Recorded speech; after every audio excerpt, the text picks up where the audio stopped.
Well, three new studies are pointing to some promising news on the Omicron variant. Data from South Africa, England, and Scotland all kind of pointing to the same conclusion here. The new strain has a lower risk of hospitalization for patients. In the case of South Africa study, by the way, the risk of hospitalization was 80% lower than other strains. Let's bring in our first guest for the hour. We've got Dr. Jay Schnitzer, MITRE Chief Medical Officer and Chief Technology Officer. Doctor, it's great to have you on today. How should we be looking at this study?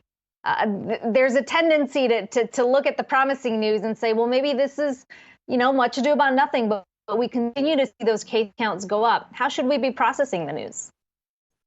Good morning. Great to be with you. I think we should be seeing it as a glimmer of hope and some potential good news, but it is preliminary data. And we need to wait and see how it plays out in other locations as well. Remember, the demographics of different areas, different regions, different countries are all different, and that plays a big part. But if this variant, in fact, produces fewer hospitalizations and less serious disease across a broad population, that is relatively good news indeed. We have been looking to South Africa, obviously, to get a better sense of how long this latest wave is likely to last. We got that data yesterday that seemed to point to a peak in the case counts over there. What should Americans be bracing for here in the coming weeks? Well, the peak in South Africa came sooner than we might have expected. It came just barely a month into it, which is relatively short compared to previous variants and previous surges. So if that plays out in other locations, that may also be potentially good news.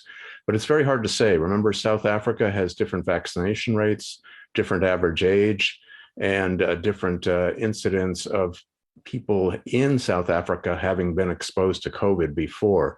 So different. It's hard to project. But if it is shorter, that's also potentially good news. Nevertheless, we need to be concerned. We need to be careful, and we need to do our best to minimize it going forward. You lead the National Vaccine Credential Initiative, which includes a number of major companies, including Microsoft. There's another number of companies that have tried to sort of navigate what this reality should look like in trying to get workers back into the office. What are you hearing from companies about how they plan to move forward on verification of this? And at what point does that definition, or should that definition of fully vaccinated, change to include that third shot? So as with so many things with this virus, this is a bit of a moving target, and we're learning as we go, and we have to be a little bit humble. And every time we think we understand something, it throws us another curveball. So what I'm going to say today is based on what we know today, but that could change a few weeks or months from now. But basically, there's no question that if you're vaccinated and have the booster shot, that you're much less likely to get a serious version of COVID, even if you do get infected. And that's important for employers and for organizations, for their workforce. So I think it's going to be necessary for as many people to be vaccinated for all organizations as possible, and boosted ultimately if they're eligible. And they'll need to have some way of demonstrating that that's the case. We know that the cards that have been used in the past by CDC are easy to counterfeit, and there is a growing market for counterfeits in the marketplace. So having a different kind of credential that's foolproof might be very important going forward. What should that credential look like? I mean, to your point, we've heard so many of these cases, especially in the NFL and other sports leagues, for example, of vaccine cards being forged. But that, of course, is probably just a symbol of what's happening elsewhere, too. How do companies go about verifying this? And how long is that digital infrastructure, if you want to call it that, likely to take to build out?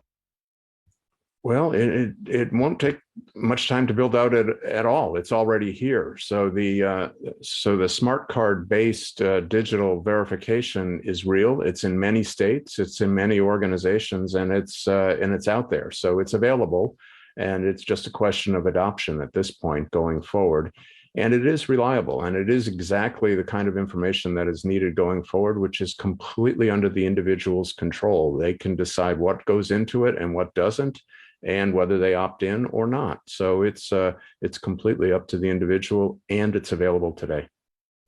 We had a doctor on yesterday talking about those who have been infected more recently with COVID, and the fact that they don't necessarily or can't necessarily get the booster immediately.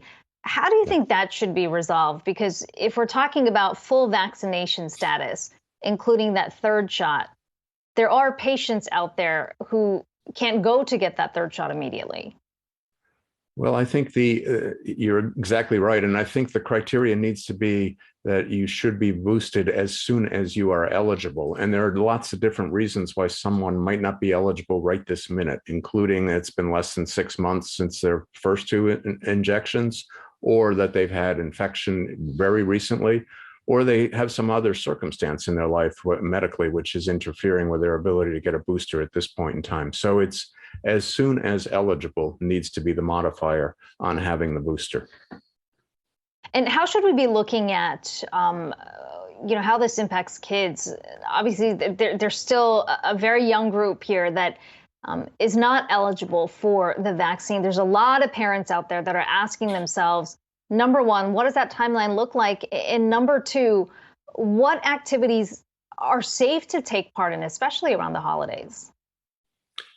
Well, I think the basic concept for children, for protecting our children 0 to 5 years of age, which is the group you're talking about, is to make sure they're always surrounded by people who are fully vaccinated and boosted. And monitor that carefully and have testing programs in place so that the people surrounding them at schools or at home or wherever are fully vaccinated and tested frequently, as are the children, to make sure they're safe. By combining those ideas together for our most vulnerable young children, 0 to 5, we can assure that they will have minimal chance of getting a serious infection.